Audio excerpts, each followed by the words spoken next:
Շնորհակալություն հրավերի համար, ողջունում եմ Իրավաբանների հայկական ասոցիացիայի կողմից կազմակերպված բազմաշահառու այս քննարկումը եւ նաեւ ուզում եմ շնորհակալություն հայտնել ձեզ այս կարևոր զեկույցի մշակման եւ ներկայացման համար, որովհետեւ իրականում շատ կարևոր է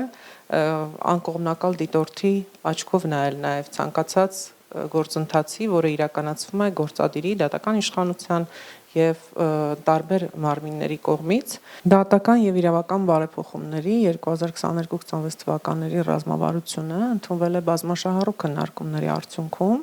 եւ այստեղ ցուցիչները սա իհարկե արդարադատության իմ գործընկերոջ ոլորտն է, բայց քանի որ այդ ժամանակահատվածում ես եւս աշխատել եմ արդարադատության նախարարությունում, թույլ տվեք մի փոքր, այսպես ասած, էքսկուրս անցկացնել, այն որ գործադիրը բնականաբար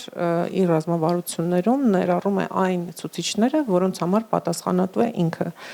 Իրավական ակտերի ընդունման ոլորտը արդեն վերաբերում է օրենսդրին եւ